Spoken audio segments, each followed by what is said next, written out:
Hi, welcome back. Today we want to tackle an interesting topic. When you're married, when is the right time for you to have children? Growing up back in Africa, I grew up in Kenya, there was always this unspoken rule. The moment you see a wedding, you see the women of the town or mothers or whatever.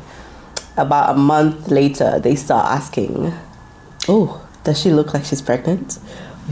Are they having a child soon? Or the family would actually be asking the bride, are you pregnant? When are we getting the grandchild? So it was always this, when you get married, you pretty much need to get pregnant straight after. Now, juxtapose that to coming here, and it seemed like the moment you get married, don't you dare ask about having kids, because you need to have at least 1 or 2 or 3 years in your marriage, and there was no, in a way, rush to have children. So that was very different in terms of experience. So when we got married, I remember when we got engaged, one of our first conversations was about children. First of all, we talked about how many children we want to have. And then I asked Isaiah, when do you want to have children? And he said, anytime, right away. And I thought, whoa, hold on, brother. Wait, I'm not ready to have a child straight after getting married. I said 2 years. And then we got married. And we were in COVID. And we were having church on Zoom because we couldn't meet in person. And then there was a service where there was a couple with their little girl. And I saw that and I was like, you know what? I think I want to have a baby. So I told Isaiah, oh, babe, can we try having kids? And then after that's when we started trying to have kids. So when it comes to having children, there are different factors to consider. There's always factors to consider in whatever we're doing in life. And I think some of the factors are important. Some of them maybe it's just more societal pressure, but we can discuss a few of those. And maybe this can be helpful in your marriage if you are wanting to discuss when should we start trying for children and when should we start a family. All right, what factors should we consider when we want to have children straight away? Well, first of all, there is one big glaring factor, which is the biological clock. Unfortunately, there is a time limit to when we can have kids, and the closer you are to that time limit, the quicker you should probably have children if you do desire to have children in your marriage. Having children has always looked easy when I was watching it on TV or watching people say, oh, I just had a child. It's always looked like an easy thing to do. But what we found out is that it's not so easy to actually have a child. And there are many reasons why you might not end up having a child straight away, even when you start trying.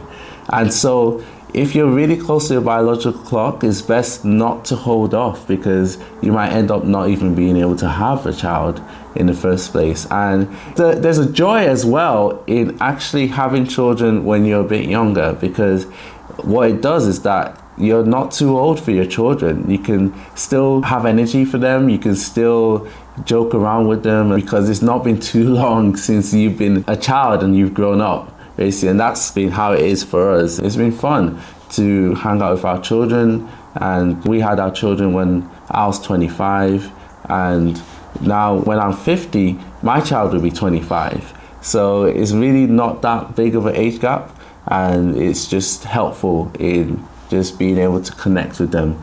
Of course, even if you did have a child with an age gap, you'll still be able to connect with them. But it does make a difference in terms of energy.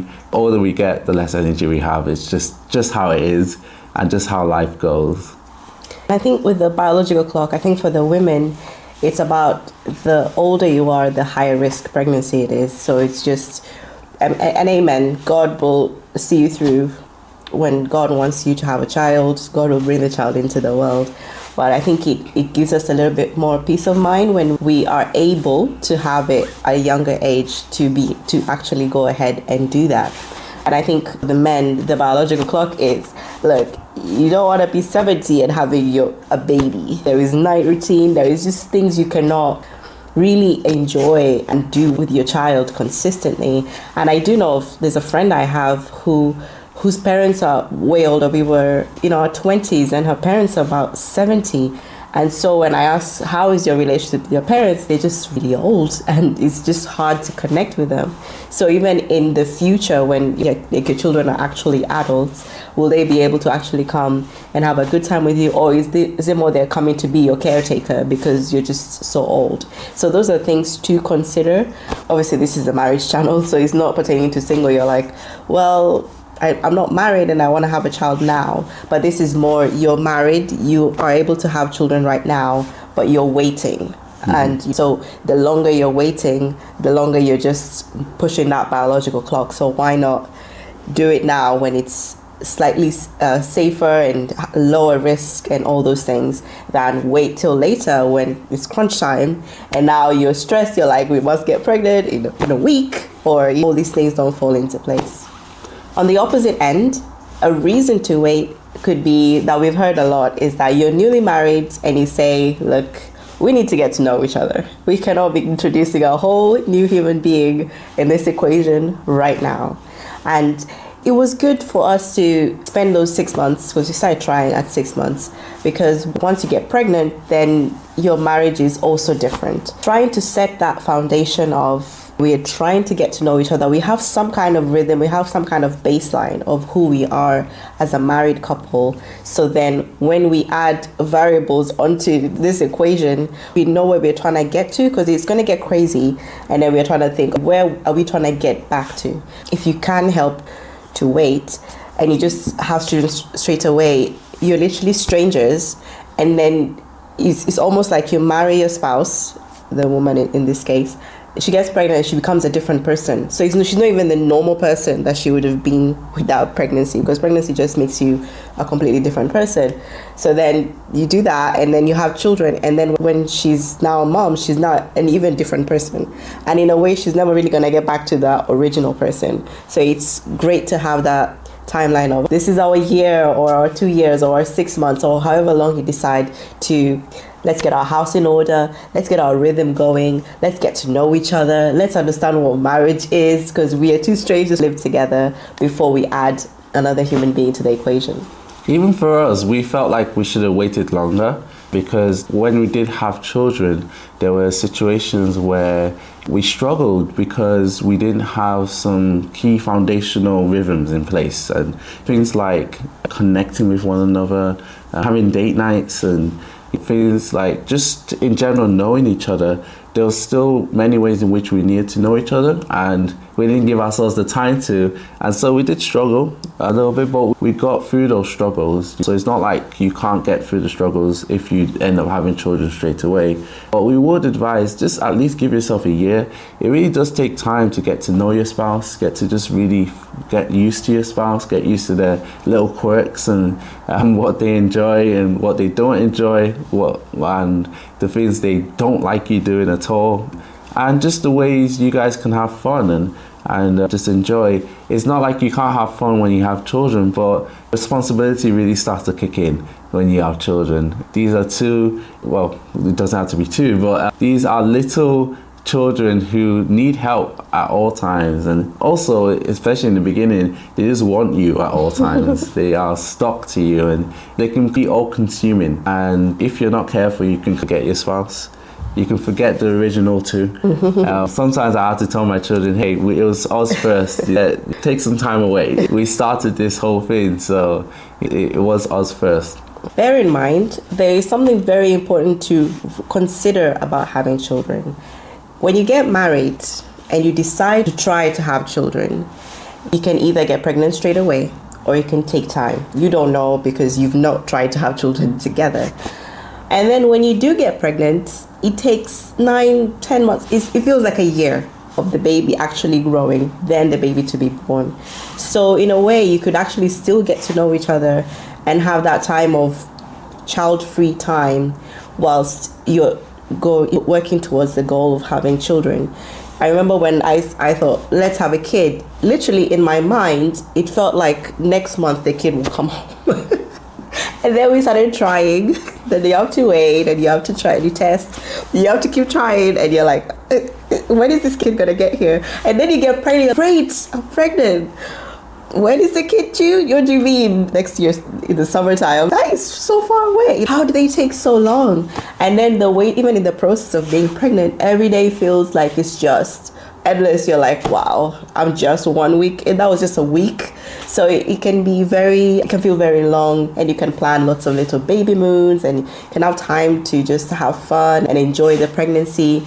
Prayerfully that you have a good one where you're not sick all the time and things like that, so you can actually enjoy time together. But it's definitely something to consider. It is not something instant that just happens. And I could add on to that also, the woman is constantly changing throughout that whole time. So it's actually also not an experience that it would be the same as if you didn't have children at all or didn't have one cooking. While the baby's cooking, when the woman's hormones are just changing, you have to manage that. And also, especially when you get bigger, maybe towards the third trimester, it's also another situation where there needs to be management and knowing, hey, how do we deal with this? How do we connect while you're massive? In a sense, what do we do with this situation? Yep. And then also, how do we think about preparing for the child to come and maybe doing some inducing at home and things like that. We can have a different topic about that. Now, if you're in a financially unstable situation where maybe neither of you have a job, or you're looking for work, or one income does not suffice to take care of the household, I would say that's not a wise time to start trying to have children, because yes, children are expensive, and it's just another whole human being, and they come with a lot of gear. There is a lot. But I think also, don't try to be millionaires. You don't have to have all the money in the world to have children. You could definitely have a very comfortable life without many things are unnecessary. And we are kind of pressured that you must have 20 toys in the bed or else you're not a good parent. Or you must buy a buggy for £1,000. Right. Or you just go to a charity shop and buy a £10 one. Right. So you're like, oh, you don't care about your child, but that's just not true. And also, I would say if you are in a church community where you guys are very close and very open and giving, in our church, we have a cycle of we give clothes and we get clothes and we have baby stuff. So there's lots of baby stuff where my children have grown past the baby stage. So I've given those to other women who have had newborns, and they've used that. So it's going round and round. And so you don't have to end up buying a £200 next to me cot, because there's already one that's circling the drain and looking for who's the next baby who I could go to their house so the baby can use that one. So there are different ways to cater for the needs of the baby. I would also say, hey, shout out to Nutmeg diapers, very cheap. So now if you're like, I must buy Pampers, which are £10 for like 28, whereas you could buy Nutmeg, which are like £2 for 40 something diapers, you can find ways to actually save and be economically stable. But if it's a situation where you don't have the money at all, you don't have a job, then maybe wait till you're in a stable place where the income coming in sustains the house, you're able to pay the bills, and you have a little bit of a buffer left so you can keep some savings as well. Are you ready emotionally and are you mature enough for children? There is a maturity that comes with having children. You have to sacrifice a lot. You have to give a lot, and these are people who cannot give back. And so really consider for yourself, are you ready to have that kind of responsibility to be constantly giving without being given back to? Are you ready? Are you in that place right now? Because we might not be. There are times where we're just not in the place to give. We need to pray. We need to do some Bible study. We need to really get to a better place. And if you're in the place where you don't really feel like giving right now, you can test this by really how you give to your spouse, but you can also test it how you give to others. How are you doing on your responsibilities in life? How are you doing in work? How are you doing in church, in giving, and in being a cheerful giver? God loves a cheerful giver. How are you doing with that? Because that will help for you to be able to give to your children, because we do believe we need to give to our children. It's sad when children are born and they're not really given to, they're seen as a burden or a castaway. and really they are a blessing from God. And God has created them, knitting them in the wife's womb and made them perfect. And we can really be ambassadors for them and protectors, and give them good boundaries and really help them as parents. We have a massive responsibility God has given to us, and so it's not something to take lightly, that responsibility. You could feel that you are ready, but trust me, once the baby comes, you'll be like, whoa, I was not ready for this. Nothing prepares you better than living through it. Then you're like, oh, this is what it means. But I definitely agree that you need to consider and you need to count the costs of what it's going to mean to be a parent. And something that has been very clear for me is that you have to try to understand that your time will never be your own again. You're living on somebody else's time. So when they wake, especially when they're new, when they wake up, they decide to sleep for 30 minutes and they're up again, and you woke up, this is the 10th time in the night, and you have not had consistent sleep. That can happen. And it's not just in 1 week, you're just gonna sleep through the night. This can be a whole year of this, and you're just thinking, how is this happening? So you have to be ready for that. Or even you want to go on vacation and you're like, I can't just book. I have to think, where am I going? Is it child friendly? You have to account for all those things. Or people, there's a party happening, or there's a show, or you want to go to the cinema. You can't take the baby to the cinema.